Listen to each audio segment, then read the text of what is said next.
أعوذ بالله من الشيطان الرجيم بسم الله الرحمن الرحيم الحمد لله والشكر لله ولا إله إلا الله والله أكبر ولا حول ولا قوة إلا بالله العلي العظيم دستور مدد يا سيدي مدد يا رجال الله مدد سلطان الأولياء الحمد لله Allah Azza wa Jal nous a amenés sur le rivage de cette 25e nuit du mois de Ramadan. On disait aujourd'hui un mois inédit de l'histoire de l'humanité, pour tous les musulmans de passer leur Ramadan confiné.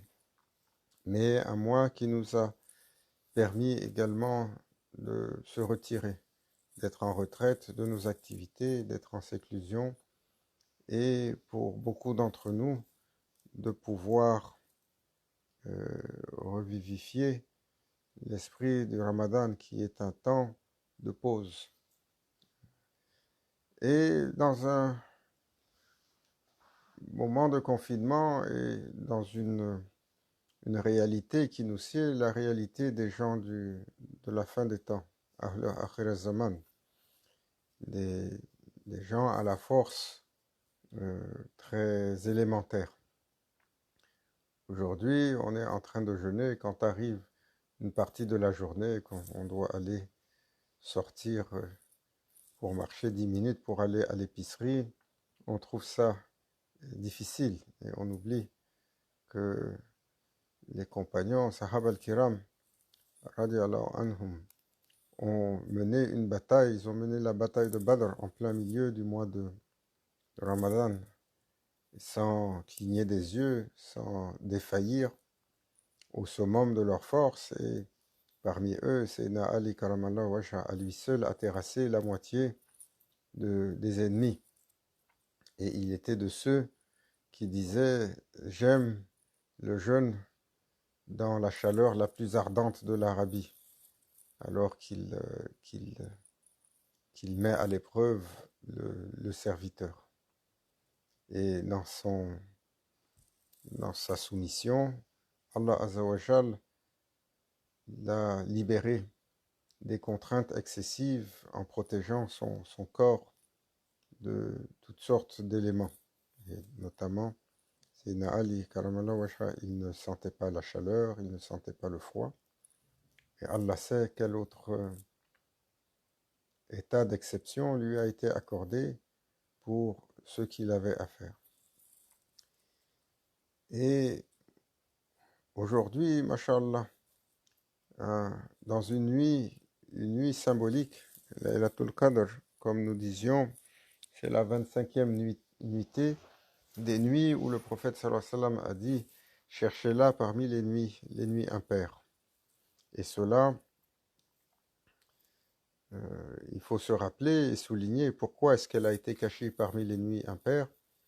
Elle a été cachée parce que Allah, dans son insatisfaction du comportement des compagnons du prophète sallallahu alayhi wa sallam, qui étaient en train d'argumenter, alors n'a pas voulu révéler cela. Et depuis, alors 1400 ans maintenant, et un peu plus, toute la nation du prophète sallallahu alayhi wa sallam est contrainte de ne pas avoir cette date à cause du comportement de deux, comme toute l'humanité est contrainte à la difficulté de ce monde à cause du péché originel. Et il y a une sagesse en toute chose dans le scénario divin. Il y a une sagesse pour contraindre la normalité des humains et leur capacité toujours à penser qu'ils ont le dessus. Allah Azza wa Jal, il est al-Latif, il est subtil. Et en toute chose, il a élaboré une subtilité, il a élaboré une délicatesse, il a élaboré une particularité pour ceux qui savent, pour ceux qui ont accès, pour ceux qui comprennent, pour ceux qui sont dotés de raison, qui pensent, qui observent, qui méditent. Et c'est à cela que le serviteur est appelé, toujours dans le moment, d'être concentrés sur leur Seigneur et d'utiliser tous les éléments qui les entourent pour pouvoir se rappeler de cette présence, pour pouvoir faire l'exercice de contempler cette présence. Alors, en cette nuit, nous demandons à Allah Azza wa Jal que nous soit accordé son rida, sa satisfaction, que nous soit accordé sa bénédiction, que nous soit accordé son pardon, que nous soit accordé l'absolution de nos péchés, ô combien nombreux. Nous disons Ya Ghafar, Ya Ghafar, Ya Satar, Astaghfirullah al-Azim wa atubu ilayh. Nous demandons, nous faisons le repentir et nous demandons pardon et aimerions retourner dans la présence d'Allah. Malgré notre inéligibilité à quoi que ce soit, nous remettons ça dans la générosité, dans la miséricorde du Seigneur des mondes. Ya Afu, celui qui pardonne en effaçant. Nous demandons que soient effacées nos ardoises négatives et notre comptabilité négative, qui un jour alors pèsera terriblement dans notre balance. Et nous demandons d'être comptés parmi ceux et celles qui ont désiré le visage de leur Seigneur, qui ont désiré l'honneur du compagnonnage du prophète sallallahu alayhi wa sallam dans le monde de l'éternité. Et nous demandons à être comptés par ceux et celles qui ont désiré le compagnonnage des pieux, le compagnonnage des saints, le compagnonnage des salih, le compagnonnage des awliya, et qui ont espéré l'arrivée de l'ouverture. Fath Qariban, cette ouverture qui est en avant des humains, toujours alors pour nous, prévue par le prophète sallallahu alayhi wa sallam, l'arrivée de Sayyidina al-Mahdi alayhi salam et le retour de Sayyidina Isa alayhi salam, qui changeront juste avec leur arrivée, qui changeront la donne pour l'intégralité de la création et qui permettront alors de clore le chapitre de la vie des enfants d'Adam sur terre. Et cela alors est la plus belle et la plus remarquable des nouvelles. Le serviteur, il n'a pas peur de la difficulté. Le serviteur, il n'a pas peur de la mort. Le serviteur, il n'a pas peur de la souffrance. Le serviteur, il a peur de son éloignement de son Seigneur. Il a peur de déplaire à son Seigneur. Il a peur de se retrouver loin de son messager, Sayyidina Muhammad sallallahu alayhi wa sallam. Le serviteur, c'est cela pour lequel il devrait avoir la plus grande des intensités dans sa himma, la plus grande des intensités dans son désir, dans sa volonté d'accomplissement. Avant toute chose. Et lorsque l'on regarde notre scénario de vie, alors il faut toujours glorifier le Seigneur avec le hamd, avec le shukr, pour ce qui nous a été accordé, pour la faveur qui nous a été accordée, pour la faveur que nous avons, que peu de gens ont, pour la faveur que nous avons reçue, que peu de gens ont reçue. Car le serviteur est toujours ingrat. C'est notre prédisposition naturelle. Jamais le nafs, il est satisfait. Jamais le nafs, il est gratifiant. Jamais le nafs, il est remerciant. Alors, pour le Seigneur des mondes, nous devons faire cet effort-là, toujours de méditer sur les bienfaits que nous avons, et ô combien nombreux. Et ô combien nombreux, car de notre temps, nous souffrons de la maladie la plus terrible, la maladie de l'abondance, la maladie des enfants gâtés. Nous avons tous eu des enfants, nous avons tous vu des enfants gâtés, qui pleurnichent, hein, parce que simplement ils ne sont pas contents de quoi que ce soit qu'on leur donne, qui pleurnichent parce qu'ils veulent toutes les attentions et ne remarquent rien des bienfaits qu'ils ont. Et nous sommes tels des enfants gâtés spirituels, et les enfants gâtés de la fin des temps, avec tellement de khair, tellement de bienfaits, tellement d'abondance, tellement de facilité pour tellement de choses, mais ô combien malheureux, parce que dans cette abondance, nous avons oublié d'être gratifiants. Dans ce bien-être, nous avons oublié de remercier. Dans ce que nous avons oublié alors de regarder ceux qui n'ont pas. Et nous regardons constamment ceux qui ont plus que nous. Hein, c'est la nature fondamentale que nous avons.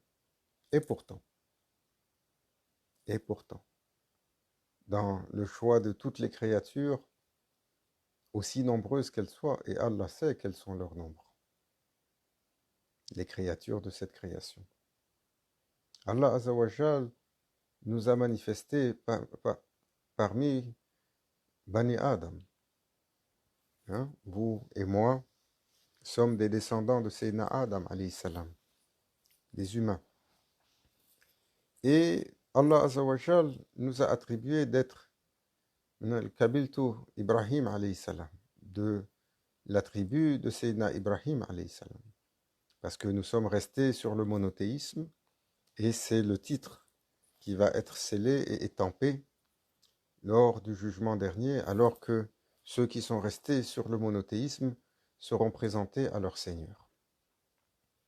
Et au-delà de ça, nous avons été honorés d'être Nal Ummati Sayyidina Muhammad sallallahu alayhi wa sallam, de la Umma honorée, glorifiée, la Umma du milieu, la Umma de l'excellence, la Umma de la suprématie, la Umma qui est si glorifiée chez Allah Azzawajal qu'elle sera appelée comme témoin pour toutes les autres Ummas le jour du jugement dernier.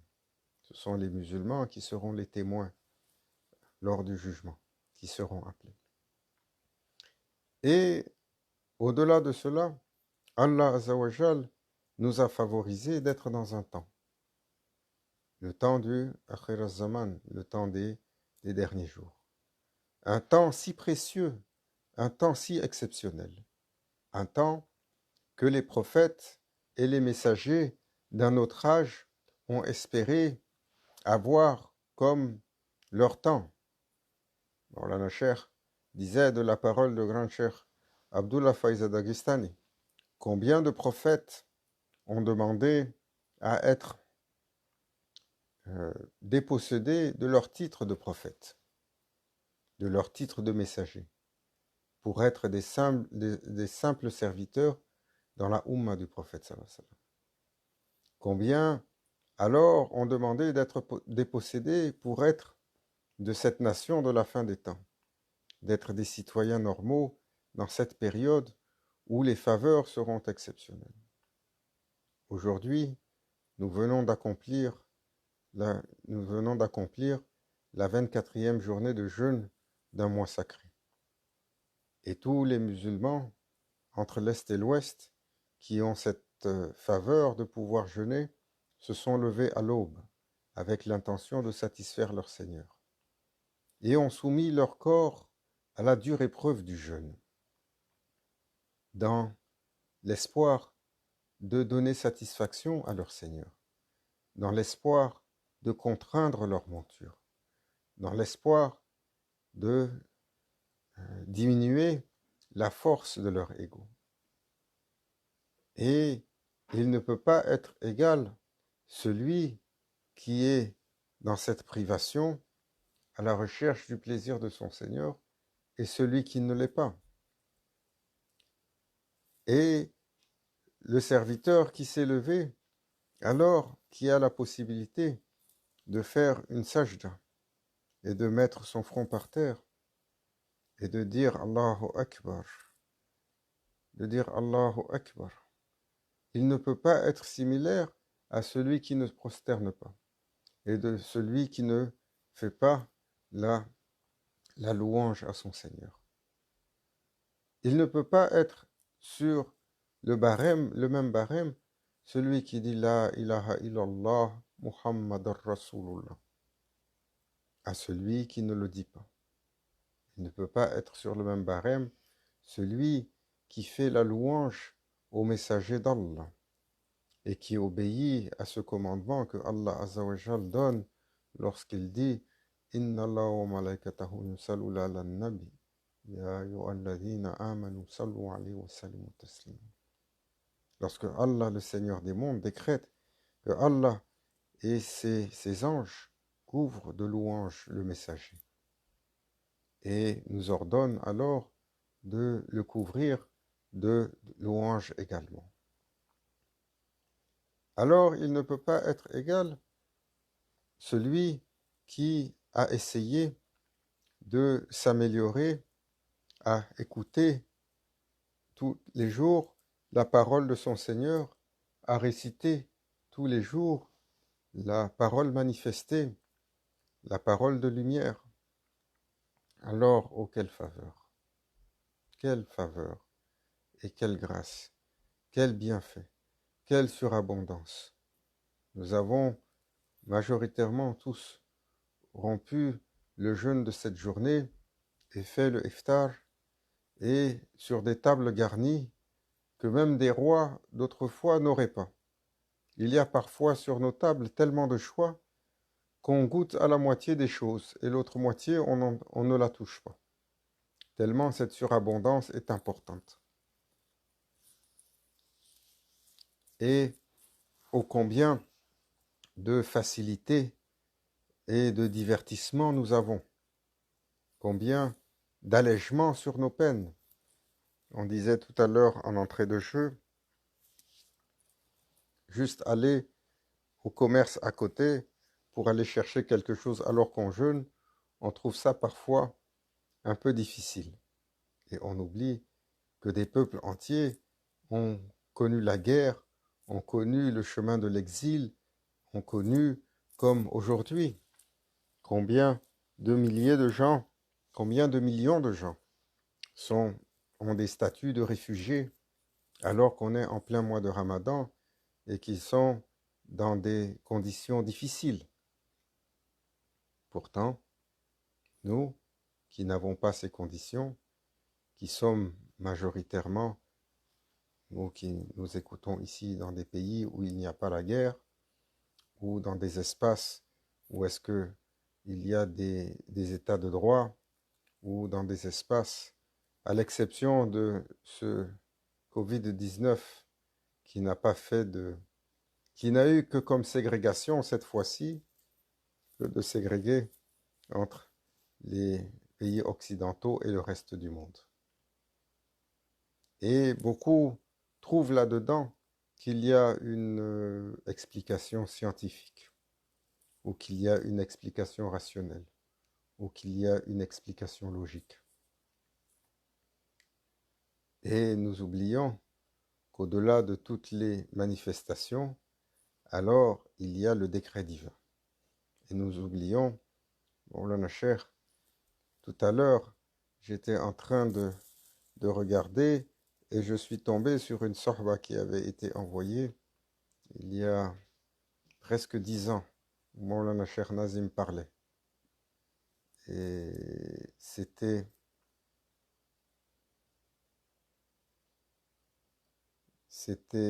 il annonçait le début de la fin. Et il nommait, subhanallah, dans la sorba, il nommait les pays occidentaux dans lesquels aujourd'hui on a ce virus, que ce soit l'Angleterre, l'Espagne, la France, les États-Unis, où il disait le temps est révolu. Le temps est révolu. Vous avez élaboré des systèmes qui ont été créés par les hommes et vous avez tourné les yeux à ce qui a été descendu des cieux. Et il y a un temps pour toute chose. Et alors, ce temps est révolu aujourd'hui et ce qui s'en vient va changer la donne complètement. Et le monde entier va être secoué et ces pays en avance sur les autres pour les choix qu'ils ont faits, qui en apparence sont des choix,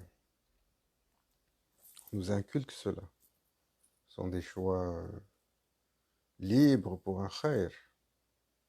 Hein. On nous a tous inculqué que la République est le meilleur modèle de gouvernance. Hein. Même dans les pays musulmans où il y a des moulouks, il y a des rois, alors les musulmans de ces pays-là commencent à se plaindre. Ils veulent de la démocratie, ils veulent des élections, ils veulent des parlements. Et Maulana Cheikh, toujours, Maulana Cheikh Nazim Kaddasallahu Sirruh, il vociférait. Il dit, mais où avez-vous vu alors cette démocratie inscrite en islam? Alors que Allah Azza wa Jal a élaboré pour les humains des rois, des royaumes, et a élaboré, du temps du prophète sallallahu alayhi wa sallam, un système de shura, un système de conseil, mais pas un conseil qui est donné au peuple, un conseil qui est donné aux sages. Et c'est pour ça que le prophète sallallahu alayhi wa sallam, il disait, vous ne pouvez pas donner la voix à celui qui est inculte des réalités de la gouvernance, parce qu'en finalité, il va voter avec son émotion. Il va voter pour celui qui trouve le plus fort, ou celui qui trouve le plus beau, ou celui qui trouve le plus riche, ou celui qui trouve le plus éloquent, et il ne regardera pas au-delà de ses considérations primaires. Et Maulana Cheikh nous avait fait une fois lorsqu'il disait ce qui est du commandement d'Allah, c'est la gouvernance par des souverains justes, qu'ils soient sultan, qu'ils soient malik. C'est cela que nous avons vu. C'est ainsi qu'au-delà du cercle de la perfection, qui a été le cercle du prophète sallallahu alayhi wa sallam et des Khulafa Rashidoun, lorsque sont venues les gouvernances, alors se sont établis des royaumes. Mais par la suite, la corruption est rentrée dans nombre des royaumes, surtout en Occident. Et alors on nous a fait croire que le modèle était si dégradé. Et Maulana Cheikh, il expliquait, il y a dans la royauté une manifestation de l'autorité divine. Il y a dans la royauté une bénédiction qui descend des cieux. Et lorsque vous retirez cette royauté, alors il y a une bénédiction qui s'effrite. Et il donnait l'exemple. Il donnait l'exemple sur l'ensemble de la terre. Il a dit, les Éthiopiens étaient tranquilles lorsque leur Négus est parti, est arrivé le tyran des tyrans, Mengistu Haile Mariam, qui a plongé l'Éthiopie dans une dictature terrible. Après, il disait, les Espagnols avaient un roi, et lorsqu'ils ont décidé de l'enlever, est arrivé Franco, qui a plongé également l'Espagne dans une période difficile, jusqu'à ce que Franco quitte, et alors qu'on réétablisse l'autorité du roi, même si elle est morale, pour que la sérénité rhabille ce peuple-là. Lorsque l'empereur de Chine a été chassé, la manifestation qui a suivi, ça a été pratiquement 3/4 de siècle d'un communisme terrible. Lorsque le tsar de Russie a été chassé, le même communisme a frappé. Lorsque le sultan Zahir Shah d'Afghanistan est parti, alors sont arrivés les seigneurs de guerre et par la suite les talibans. Et aujourd'hui, c'est un pays qui est à feu et à sang. Lorsque le roi Idriss de Sanoussi, de la dynastie Sanoussi qui était sur la Libye est parti, alors Kadhafi est arrivé pour le remplacer.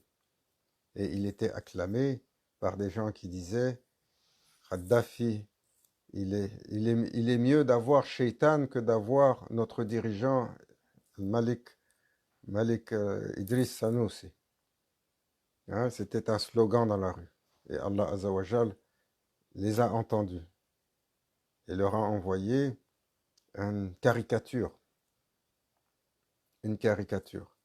Et ça, euh, je tiens à, je tiens à rappeler, parce que nous avons souvent cette mauvaise habitude d'avoir des opinions sur des gens que nous n'avons jamais rencontrés.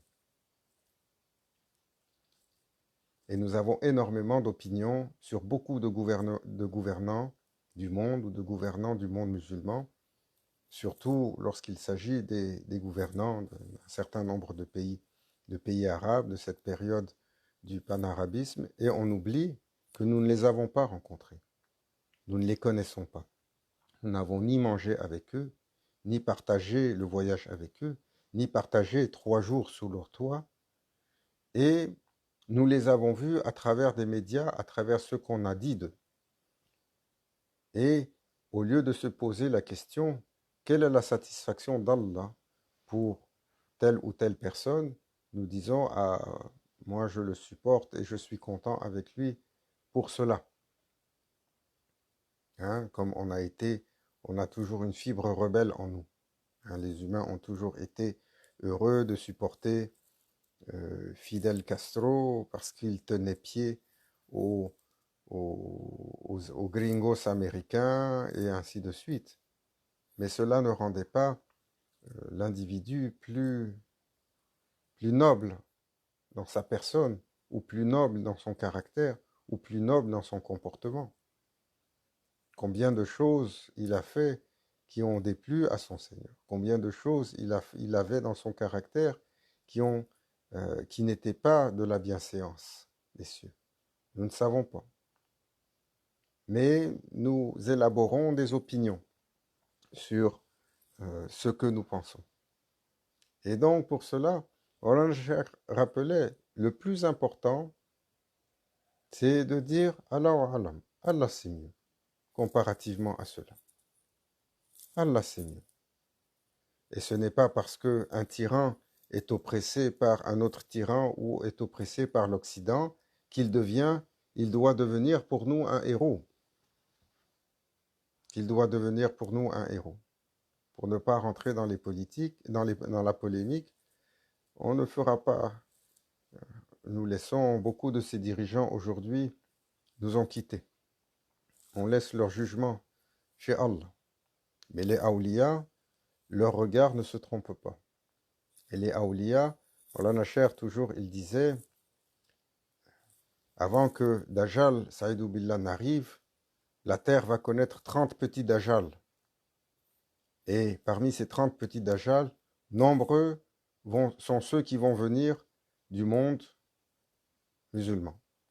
Des gouvernants qui, de par leur action, vont changer littéralement la donne et plonger le monde musulman, si ce n'est pas dans le chaos, ça va être dans la voie de l'erreur, dans la voie de la sécularisation, dans la voie du nationalisme, ou dans la voie de ci, ou dans la voie de ça. Et leur système va venir pour déconstruire littéralement ce qui a été établi par l'islam au nom d'une modernité, au nom d'une évolution, au nom de ci, au nom de ça. Et on se retrouve aujourd'hui telle une nation qui imite l'Occident dans son développement économique, mais qui a perdu tout attachement à l'essence de l'islam, l'essence de l'accomplissement de l'islam. Qu'Allah Azzawajal nous pardonne, nous guide, qu'il nous permette de voir le rétablissement des seigneurs souverains, des rois tels que prévus sous le temps de Sayyidina al-Mahdi, alayhi salam. Des rois nobles, vaillants, justes, des rois d'accomplissement caractériel qui alors symboliseront l'accomplissement des peuples sur lesquels ils gouverneront. إلى حضرة نبي الفاتحة.